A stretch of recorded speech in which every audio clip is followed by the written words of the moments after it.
কে আপনি? কারে চান? কার কাছে আসছেন? কথা বলতেছেন না, আপনার চোখ দুইটা কেমন যেন চেনা চেনা লাগতেছে। আপনি কে?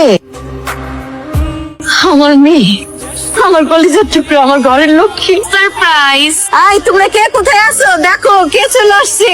এই দেখ কেন আইছে। কেমন আছিস ভাই? আমরা সবাই ভালো আছি।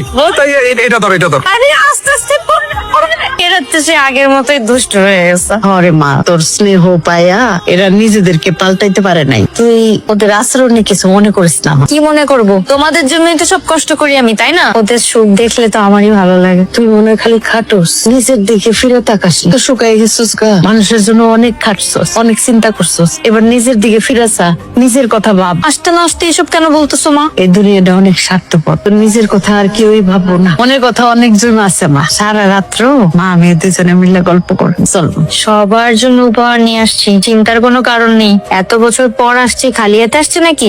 এক এক করে সবাইকে দিয়ে দিব। আপু আমাদের কিছু দরকার নেই, আপনি আসছেন তাতেই আমরা খুশি। হ্যাঁ, আমাগো বোন আমাগো মাঝে ফিরাইছে, এর চাইতে খুশির খবর আর কি হইতে পারে? বোন তোমার কোনো কিছু দোয়া লাগবে না, তুমি যে আমার গ্রুপের কাছে আইছো এতে আমরা অনেক খুশি। ঠিক আছে, এত কথা বলতে হবে না। সবার জন্য উপহার যা যা আনছি আমি সময় মতো এক এক করে সবাইকে পৌঁছাই দিব। হ্যাঁ, আরে তুই যার যার জন্য যা কিছু আনছস ওইগুলি দিয়া তাড়াতাড়ি ফ্রি ও মা। আমি খালি আমার মেয়ের সাথে কয়টা কথা বলতে চাই, এত বছরের জমানো কথা। আরে আমার মেয়েটা কত বছর পরে আয়সা নিজের বাড়িতে খাইতে বসছে। আমি একটা লোকমা খাওয়াই দিই। একটা জিনিস বিদেশের মাটিতে অনেক মিস করছি মা। আপু কবে বিদেশ যাইবা?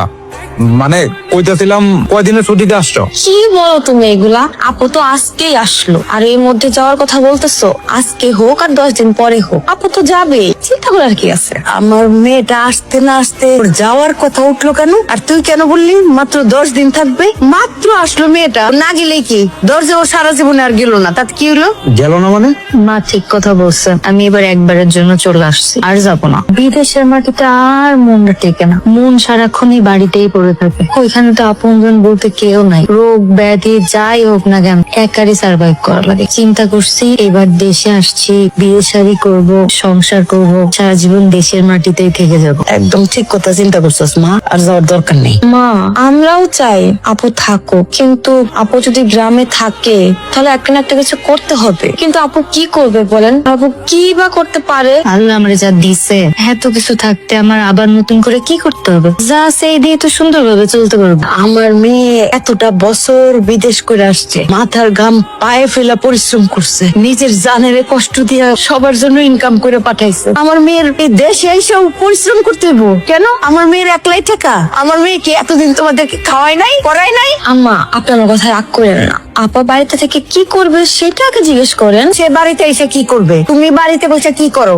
সেটা কি তুমি জানো? তুমি যা করো সে তাই করবে। তুমি যেমন সংসার করতেছো, পায়ের উপরে পা তুলে খাইতেছো, সে তাই করবে। মা থামো না, আমি গরিব হোক বড় লোক হোক একজন ভদ্রলোক দেখে বিয়ে করব। আমার ছোট্ট একটা সংসার হবে, আমি আমার সংসারটা আমার মনের মতো করে সাজাব। তুমি যেরকম সুন্দরভাবে সংসার করতে পারতেছো সবাইকে নিয়ে, আমারও তো ইচ্ছা হয় আমার একটা এরকম সংসার হোক। আরে ভাবি, তুমি এসব কথা এখন না বললেও পারতে। কেমন সংসার করতে গেলে অনেক টাকা পয়সা দরকার হয়, আর সেই টাকা পয়সা আপু কোথায় পাবে? তাই আমি বলি কি, আপু আর কয়েকটা বছর বিদেশ থেকে আসুক, তারপর আমরা সবাই পরিপূর্ণ হয়ে যাব, আর আপু শান্তিতে সংসার করে খেতে পারবে। তাহলে আমি যে এত বছর তোমাদের দিছি সেগুলো কোথায়? মাসুম, তুই চুপ করে আছিস কেন? আমার সেই টাকা পয়সা গুলো কোথায়? আপু আই তুমি চুপ করো, আমি কথা বলতেছি না, চুপ করে থাকো। বৌমা, তুমি মনে হয় ভুলে যাইতেছো যে তুমি কার সামনে বসে কথা বলতেছো। তোমার স্বামীর কাছে কত কত টাকা দিছে এটা তোমার স্বামীরে জিজ্ঞাসা করো। এত বছর পর এসে যে এরকম অশান্তি প্রথম দিনই পাবো এটা তো চিন্তাই করিনি। আমি অবাক হয়ে গেলাম, আমার মেয়ের কলিজাটা তোরা খান খান করে দিলি। খা তোরা, শান্তি মতো খা। মা মা তুমি কি কিছু বুঝতে পারছ? কি বললো ওরা এগুলো? তুই কয়টা দিন একটু শান্তিতে শ্বাস নি, আমি সবকিছু তো ঠিক করতেছে, আর আমি সবকিছু বুঝে ফেলছি মা।